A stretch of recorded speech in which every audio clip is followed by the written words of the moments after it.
Welcome to Fireside Nets, brought to you by Empire Sports Media. I am your host, Spen Harris, and I am joined right now by my brother, Nick Shanman, who has some really big news. We've been teasing it all day. Major announcement. Nick, take it away. Well, first off, thank you. Whoever asked if the announcement was me actually showing up for the show, that was a good joke. I appreciate that. So good sense of humor. I am here. It's a pleasure to be here. Always nice to see Spen's ugly face and to talk basketball with my big bro. I do want to say to everyone with a heavy heart and a heavy something else that I am leaving Fireside as a permanent member. I will obviously come back in the future as a guest. I will be the number one go-to guest, obviously, because of my extremely hot, sexy takes. But this will be my last episode of Fireside for the time being. I want to thank everybody who has tuned in to listen to me, specifically and not Spen. I feel like I have my own fan base within the Fireside community that probably doesn't like Spen. What I ask you as a favor to me going forward is still tune in. He's doing his best. He's taking classes. He's getting the help he needs. Keep watching and listening to Fireside Nets. It's the best Nets podcast in the world, and it's going to continuously grow and take off. So with that, Spen, I want to thank you for having me all these years. Has it been over a year? It's been a few years. Yeah, time flies when you're talking Brooklyn Nets basketball. It's been over 150 episodes. I've probably been over 100. I've probably been here for like 120 of them, I'd say. At least. Maybe at most.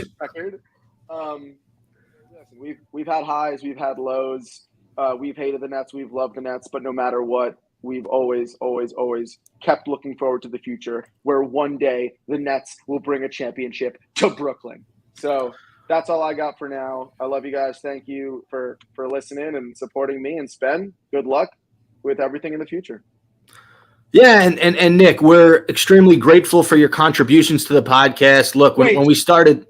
Wait, I want everyone to know I still hate Darren Williams. Fuck Darren Williams and his time in Brooklyn. Sorry, you can thank me now. That's your big take. No, listen, I think that I speak for everybody who's a listener of the podcast. We appreciate all the contributions. You know, when you showed up, you were great. But why does that have to be? I don't understand why that's like. We're moving on. Listen. So the special announcement was not, and there's Nick's Sean Kilpatrick bobblehead for everybody who's watching on YouTube or our stream. You questioning my dedication and love for the Brooklyn Nets. Who out here has a Sean Kilpatrick bobblehead? This is Sean Kilpatrick, okay? What did he go to? Was he Providence? Where did he go to school? No, I know this. You're going to have to look this up. But while you're looking it up, we're burying the lead right now, Nick. And the lead is we have a new co-host of the pod. So Cincinnati. Sean Kilpatrick with Cincinnati. Nick has been planning this departure for a minute now. I needed to find the absolute best replacement for him, and I found that person. It's not Sean Kilpatrick. It is none other than Pete from the Only Nets Fans You Know podcast. For those who are avid fans of Nets Twitter, you've definitely seen his Twitter account. He's been a guest host for the last 2 weeks. He is now our permanent co-host of Fireside Nets. As Nick mentioned, we'll have him on as as the occasional guest. I don't know. We never really agreed for him to be the number one guest, but he'll definitely be a guest of the show. But I am more than happy to add a recognized member of the Nets Twitter community to the show. I could not be more excited to be working with this gentleman. Pete, this is your introductory press conference officially to Fireside Nets. Welcome. I'm ready. Let's go. Yes, bro. I want to give a little background. He's my brother, Pete. He's my brother now. Whoa! All right, Nick. I'm sorry to cut you off. Let me give them a little bit of a background. If you guys don't know me, I run the account at NetFans You Know. I run the Only NetFans You Know podcast. I started it about 3 years ago with my best friend, Charlie. It's done really well. I got to meet these guys through the podcast. I've been a Nets fan my entire life. I work as a coach, so I have a little bit of a basketball background, and I'm just really, really fucking excited, man. I'm ready. Let's fucking go. I'm really ready. Welcome. I'm going to officially hand you the Sean Kilpatrick bobblehead. This is the reins. This is the reins to Fireside Nets. He figuratively accepts it. Thank you, guys.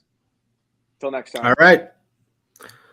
And Nick is officially out of here, which means it's just Pete and I. Pete, before we get into Nets news, talk to the fans real quick. How did you become a Nets fan? I want a quick synopsis of your origin story.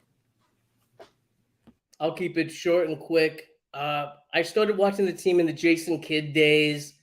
I was a big Yankee fan. My family are big Yankee fans. I used to have a ticket plan, and it went down as something as simple as this.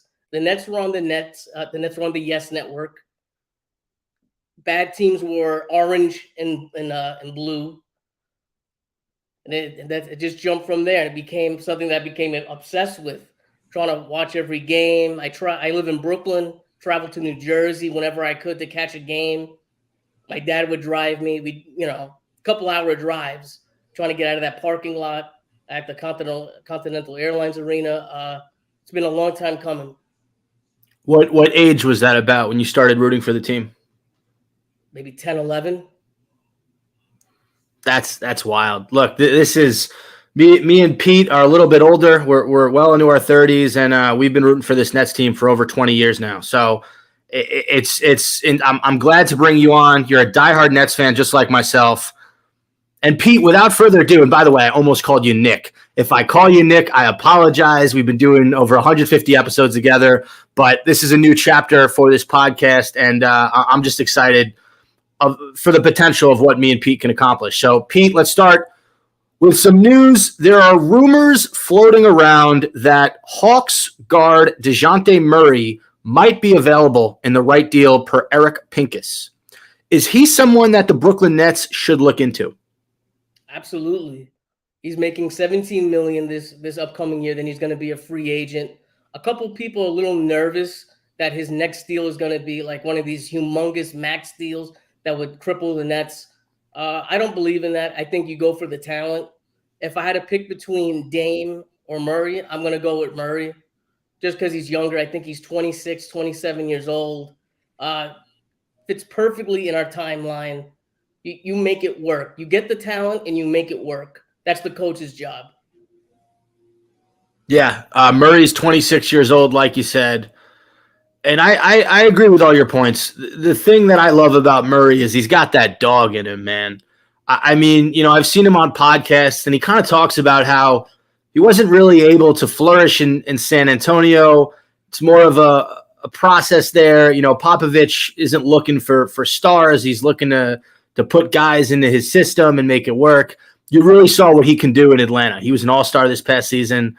And he's just not afraid of the moment. I love his energy. I love his grit. He is absolutely someone who I can see being the perfect complement to Mikal Bridges, to Cam Johnson, to Nick Claxton, getting these guys involved, but at the same time looking for his own shot and being able to score the basketball. So I absolutely would love this trade. I agree with you. I think I'd like it more than the Dame deal from a financial standpoint and from a youth standpoint. All right. We're going to move on. There's a lot to talk about today, Pete. We got to talk about Damian Lillard. The watch continues. This recent news came out. He is actively trying to recruit free agents to Portland. Is this something that we should be worried about as Nets fans, or is this complete total BS? I think the smoke screen. I think it's more like, hey, would you be interested in coming to Portland? Like I might stay if you guys come, if you come, quote unquote. If you come Jaylen Brown, if you come, enter star player here. But look at the roster. A lot of young guys, good young talent, don't get me wrong, but they're not ready to compete right now. And I don't want to offend any Blazers fans, but it's true. You guys are going to have a great young team in about 2-3 years. They'll be ready. This is not the move right now. The move, I think, would be trading Dame. I'll tell you what I think is happening here. I think that the front office is asking Dame to bear with them. I think that they know they're eventually going to trade him, but they don't want to show all their cards right now. So they're saying, hey, do us a favor. See if you have any friends around the NBA who are going to be free agents who would be willing to come here. And you know what Damian Lillard's doing? He's not even looking. He's pressing his phone. He's fake pressing buttons on his phone, putting the phone to his ear, saying, "Hey, Jaylen Brown, you want to come play in Portland? Oh, you don't? Okay, cool. Yeah, sorry, guys. Sorry, front office. I tried, and he was unavailable." That's what's happening right now. Okay, Damian Lillard is ready for a new destination. The Blazers are not an attractive place for free agent stars to come play at. And I just think that they're doing this song and dance because the Blazers want to make it known to their fans that they did everything they could to keep the best player on their franchise in the last 15 years. I think Damian Lillard had more of an impact on the Blazers franchise than LaMarcus Aldridge did. Than Brandon Roy did. I mean, you got to go all the way back to the early 2000s, the years of Rasheed Wallace, when you can really think of a player who impacted the team as much as Damian Lillard has. So I think that I agree with you. They're all smoke screens.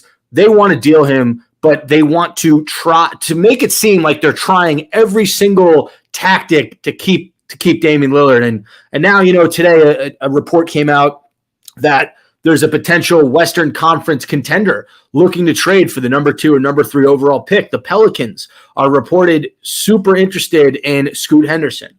So, I mean, if the Blazers draft Scoot Henderson at 3, is that someone that, the Pelicans would throw out Ingram and Zion Williamson to get Scoot Henderson? Like, that just doesn't make sense to me. Obviously, they're not going to trade both those guys, but would they make one of those guys available in a trade? And does Brandon Ingram or Zion Williamson keep Damian Lillard in Portland? I just don't know.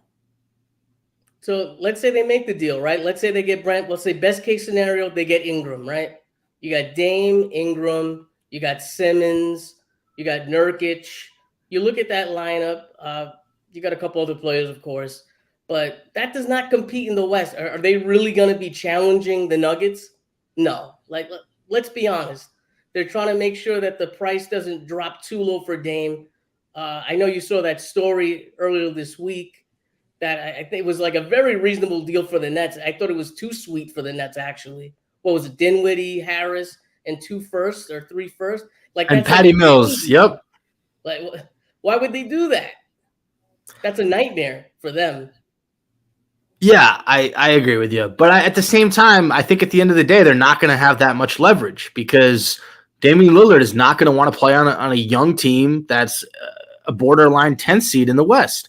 So eventually, the pickings are going to get slim. The Nets have, I think the 4th most something about the 4th most picks in the next few years, maybe 4th most first round picks. I forget what the stat was, but the Nets are one of the only teams in the league who need a point guard who are equipped to make this team for Dame. And I think the more that Portland recognizes that, the better deal that they might walk away with. I agree. I think we'll have to wait all the way to draft night, to be honest. Yeah. And again, that's tough for Nets fans, but I don't see a trade happening before then. I agree with you. Let's move on to this next segment. I'm a rankings guy. Pete, I love to rank things. It's how I live my life. I rank everything from food to TV shows to movies to people. So in this situation, I want you to rank these 5 players based on who you would want traded to the Nets. Are you ready? Let's go. All right. Damian Lillard, DeJounte Murray, Karl Anthony Towns, Zach LaVine, Trae Young. I'm going to go with overall fit. I'm not going to be, I'm going to try to put contracts in there, but I'm just looking at overall fit. I would say Murray, Cat, Dame, LaVine, Young. Murray, Cat, Dame, LaVine, Young. Okay. Why is LaVine so low on the list? Why would you want Cat over LaVine? Because I figure we're going to have Cat, obviously, we know that he can knock down the 3, right? Perfect stretch guy for this offense that's going to need some help if we don't get another scorer, right? Figured he could fill in nicely there, stretch the floor. I like LaVine a lot, but I have a problem with him at shooting guard because I figure Ben is going to be our point guard, right? Yeah. That's what I'm assuming. Sure. And then that means you're going to have to move Bridges to the small forward, CJ to power forward. Hate I shouldn't say I hate, but not a fan of CJ at the 4. A little bit too small for me. That's fair. And in the cat move, would you think we keep Claxton, or we'll probably have to give Claxton up in that deal? Probably give him up, right? Yeah, I would think so. I don't disagree a ton. I would go for. So I love Zach LaVine. I don't know why. There's something about his game. It wows me every time he's able to just take over. I'd go LaVine number 1. Really? Murray number. Yeah. I love him. And again, I don't think the Nets have a glaring need at point guard. Is Dinwiddie or Ben Simmons the answer? I don't know, but they're both comparable players. You'll probably have to give up one of them in a deal for LaVine. So whoever is left over would be your point guard. But I'd go LaVine, Murray number 2, Cat number 3. I'll go Dame number 4 and Trae Young number 5. I think we both agree on Trae Young. I like Cat, but at the same time, I've fallen in love with Nick Claxton. If you can keep this guy and keep growing and just get 4 shooters around him, I think he is someone who has gotten better and better the last few seasons. I don't think he's as good as Karl-Anthony Towns, but he is someone who knows our culture, knows our program. I use that word culture very loosely. I would love to keep Claxton. If you're somehow able to get a LaVine or a Murray, and all you have to give up is a Ben Simmons or a Spencer Dinwiddie, I say you go for it in terms of point guard. All right, the next segment is called This or That. So for all you diehard Nets fans out there, there have been a few videos of our players working out in the offseason. Recently, I saw videos of Nick Claxton working out with JaVale McGee. He is looking yoked. We've also seen images of Ben Simmons looking absolutely jacked doing his workouts. So, Pete, what do you enjoy seeing more? Claxton looking ripped or Ben Simmons looking jacked? Ben Simmons. Definitely Ben Simmons for sure. Because this team is only going to go as far as him next year, I feel.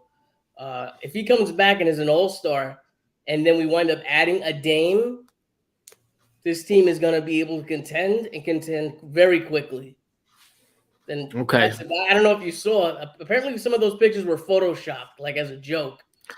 I did see that. So that caught me a little bit. I didn't realize they were photoshopped, so I got extra hyped for no reason whatsoever. No, I get that. And at the same time, we know Ben's putting in the offseason work. I got to go with those Claxton videos, though, Pete. And I say that because Claxton had a stellar year this past year. And a lot of guys, they could have this year and they go into the offseason and they're like, you know what, I need a few weeks. I need a month. I just need to rest. I just killed it. He is back in the lab working his tuchus off right now, getting stronger, getting bigger. And once those actual basketball training sessions start, he's been working on his free throws a little bit, working on his overall game. I'm ready for this guy to just keep getting better and better. I said it in the last segment, but something was coming over me watching those videos, man. Of him just working and doing the lunges with the weight in his hands. I can't wait for Nick Claxton, and I have much more confidence that he's going to come out and do exactly what he did, if not more this year than I have in Ben Simmons. That's fair. All right, let's move on. I call this segment Playing the Game Outside the Game. Brooklyn Nets star Mikal Bridges showing up to the Liberty game with Grant Williams. Mikal Bridges has been everything the Nets could ask for off the court. I just want to give him props. He must have watched Kyrie and KD while they were here, and he said, I'm going to do everything the exact opposite of how those guys handled themselves off the court. I think KD and Kyrie went to a few Liberty games, but they haven't embraced the city like Mikal has. I am just in love with this guy, and he goes to the game with Grant Williams, and it's almost like every Nets fan sees that and they're like, yeah, we can care less about Grant Williams. Shout out to our guy Mikal Bridges showing love for the Liberty and being there and being their biggest fan. Like, this guy can do no wrong right now, Pete. I think it's very interesting that Grant Williams is a restricted free agent. Let's keep that in mind. Is that something there? I don't know. Like, is this a sort of like, let's go to the Liberty game, I'll show you around the city, see if you're interested sort of thing? Or is this just, yo, what's up, bro? You want to come to the game? Like, obviously they played each other. They know each other. What do you think? I don't want Grant Williams on my team. I think that. I think that he Really? fit in Boston. Yeah. I don't. I like him, man. No. I don't like that he went at Jimmy Butler and then Butler absolutely sunned him. I don't like that earlier in the year he had that moment where he said, I'm going to hit both these free throws and proceeded to miss both of them. Is he a good role player? Sure. But I think at times his confidence is absolutely his biggest downfall. And I think he almost gets overconfident, and he's got to recognize that, like, dude, you're Grant Williams. You are not Jason Tatum and Jaylen Brown. You are not a top 3 player on your team, and you will never be. And I think those moments, when he's talking shit to Jimmy Butler, that's hey, you're the 8th or 9th best guy in the Celtics. What the fuck do you think you're doing talking shit to Jimmy Butler? Like, are you surprised at what happened next? For him, and again, like in that clutch situation, I forgot who it was, who they were playing, but he goes, I'm going to hit both of these. Bro, just go to the line. Like, for me, he talks too much for a role player. That's my issue with him. I'm sure he's a nice guy. I saw him take pictures with a few Nets fans at the Liberty game and their kids, so nothing against his character as a guy. But in terms of him on the basketball court and how he affects the team, yeah, when he's hitting threes and he's defending, okay, great. But I've seen too many instances where he's kind of screwed himself with either his mouth or just his decision making, and I don't want him on my basketball team. I think he's a good fit. He can knock down the 3. And listen, he was a role player for a team that made the finals. Let's not shit on the dude. And what do you want him to do, Spen? You want him to be like, I'm not going to hit these free throws. Like, let the guy be confident. You know what? You're right. Maybe you shouldn't talk shit to Jimmy Butler. That one you can't defend. The free throw thing I get, but that one you can't defend. That one I cannot defend. But I want my players to be confident. You know what I mean? I want some shit talking. Like, let's go. You know what I mean? There's not enough of that. But he does need to hit the free throws if he's going to say that, though. I get what you're saying. I look at it as a know your role sort of moment. Just know your role. Know that if you're in these situations, you are the 8th best guy on the team. You should not be going after the 1 or the 2 or the 3 or anybody in the starting lineup on any other team. All right. This next segment is called Money, Money, Money, Money. Money, Money, Money, Money. You like that? That's me and Nick are singers. Cam Johnson could command 4 years, $90 million, according to reports. Should the Brooklyn Nets pay him his money? Absolutely, and he's going to get way more than $90 million. If anyone's been following my account, my Twitter account, I've been saying this for a long while. Houston has a lot of money. Supposedly they like him. They're going to be able to throw pretty much whatever. Think of this from a couple of years ago, right? We have Sean Marks throwing money at Alan Crabb, throwing money at Tyler Johnson, trying to make these playoff teams that didn't have too much cap room pay to keep their guys, pay to keep their young talent. This is a similar thing. And it's almost kind of like a double fuck because they throw out a big contract to this guy, let's say 4 years, $105 million, maybe even more. Worst case scenario, they get a nice young player. Best case scenario, they make us overpay. And, it sucks. It sucks, but this is the game, right? This is the game, and Cam Johnson is not Alan Crabb. He's not Tyler Johnson. Cam Johnson is a legit stud. You see, his coming out party was basically that 76ers series. He went off a game or two. He dunked on Joel Embiid.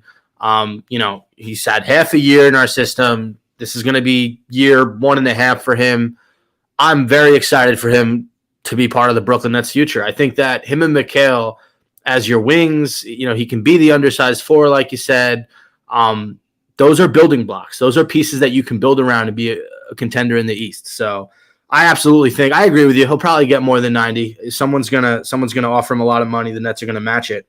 All right, this next segment you brought up to me earlier in the week, and I'm not really sure what to make of it still. So I want you to talk me through it. It's called "Good Teammate or Bad Teammate" is the name of the segment. Explain to me why Patty Mills is a good teammate or a bad teammate, because there's been a lot of talk on Nets Twitter about this narrative that he's a veteran and he helps the locker room. There are certain people, and I'm not going to name names, but they don't feel that way. So explain to me what I'm missing when people say Patty Mills is not a great teammate and he's not a great veteran leader? Well, I'm not afraid to name names. I'm just gonna say it. I respect this guy. He has always. Oh, I like him too. He's a good dude. I just Jay from BK. And everybody here on Nets Twitter, you know Jay from BK. And I think everybody assumes in Nets Twitter, in Nets world, that Patty was brought back after having a good year. Remember, he got burnt out. Remember, he had the Olympics. Then he kind of kept us afloat when 7-Eleven was kind of hurt or going through stuff. And like I said, at the end of the year, he gets burnt out, opts out of the contract. Sean Marks re-signs him to a bigger deal. Keep in mind, a bigger deal. And now we have Ben Simmons. So it's like, oh, you get it, right? We get it. He's going to be, the camaraderie guy. He's going to keep everybody together. He's, Australian with Ben. He's going to help out Ben. And it's going to be great. And I just saw an interesting tweet from Jay from BK saying that it may not be what it seems. And he posted up a video of, I'm not sure what game it was. It was a game during the season. And everybody's in the huddle. And one of the only guys not in the huddle is Patty Mills. So I don't know if that's, evidence of saying, oh, this guy is not, the team guy. I don't know. Is it a PR thing, for the Nets saying that he's that guy? I'm not sure. I know Jay from BK. I think he goes to a lot more games than I do. So if he's seeing something that we're not, I would tend to trust him. I would tend to believe him. He has no reason to lie or sully Patty Mills' reputation. I just thought it was interesting. I had not seen that narrative until you brought it up. So very interesting. All right, real quick. We have the finals. Game 5 is tonight. If you're listening on Tuesday, the game already happened. So congratulations to Denver for being your 2022-23 World NBA champions. Or congratulations to Miami for forcing a Game 6. One of these two things will happen. If you're listening on Tuesday, one of these two scenarios already happened. Any further comments on that, Pete? Congrats to Bruce Brown, Jeff Green, and DeAndre Jordan. What if they lose? Congratulations, you'll win next game. What if they lose Game 6? Then they might be in a little bit of trouble.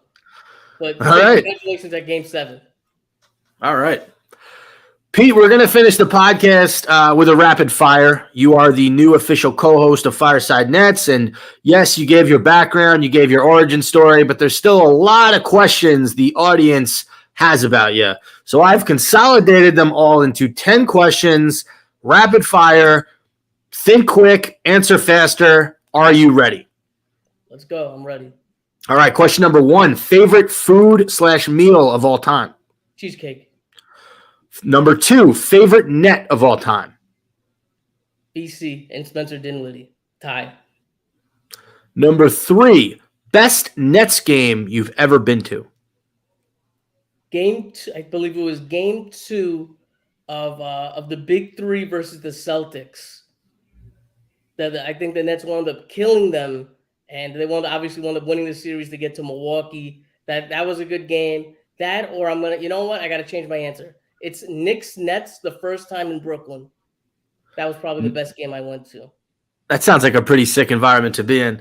All right. Question number 4. Where is your go-to spot on the basketball court? Got to be the free throw line because I can't shoot for shit. Listen, free throws are shots too. Number 5. If you could go out to dinner with one player on this current Nets team, who would it be? Spencer Dinwiddie. Okay. Easy. Number 6, favorite movie of all time? I'm going to give you a TV show because I'm not really that's fair. into movies, so I'm going to give you a TV show. And I love the fuckery of 90 Day Fiancé. I'm obsessed. I love it. No, listen, I don't mean for this to be an insult. I watch it too with my wife. It's one of her favorite shows. My girlfriend got me into it. Shout out to my 90 Day girlfriend. Fiancé. I was supposed to thank her earlier. So shout out to her. No, you're good. Do you watch Married at First Sight too? That's another one that my wife loves. My girlfriend does. I watch it. She gets me to do it, but I'm not. The 90 Day Fiancé, the whole thing of seeing these people travel places and they get the weirdest combinations of people. It's the fuckery. I love it. I can't get into it. All right. Back to rapid fire. Number 7, Barclays Center, Continental Arena, or Prudential Center? Barclays Center because I live 15 minutes away. Continental Airlines because of just nostalgia. But if you had to pick one, give the Barclays. Number 8, dream guest on this podcast. Richard Jefferson. That's a good one. Number 9, how many Nets jerseys do you own? 21. Holy shit, that's impressive. Number 10, will the Nets win a championship in the next 5 years? For my mental health, yes. All right, there you have it, Pete. You completed the rapid fire for Fireside Nets. How do you think your first episode went? A little shaky at the beginning, because that guy Nick, he kind of fucked things up. But he tends to do that. I saved the episode. I helped you guys out. We pulled through, and I'm excited, man. And I just want to thank everybody for giving this a chance, giving me a chance. I was watching Spen easily as just a couple years ago when I was starting, before I started my own podcast. I was on Nets Daily, like just typing up in the comment section. So this means a lot to me. And I really appreciate everyone giving me the time to talk my shit on this podcast. And thank you, Spen, for giving me the platform. And I'm really excited. I'm ready to fucking just go in and just kill shit.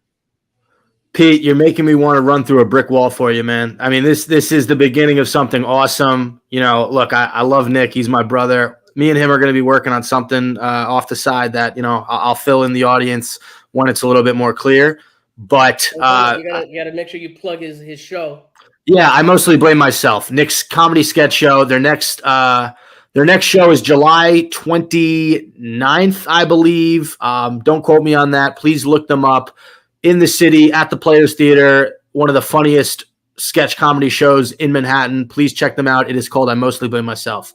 But look, me and Pete are going to do incredible things on this podcast. We're going to have some sick guests over the next few weeks, and we're gonna talk you through everything Brooklyn Nets related. We are your Brooklyn Nets therapy. Tune in next week for another edition of Fireside Nets, brought to you by Empire Sports Media. Pete, thanks for being the official new co-host, and we'll get back after it next week. Gotcha. Love it. Let's go. All right, let's go. As always, everyone,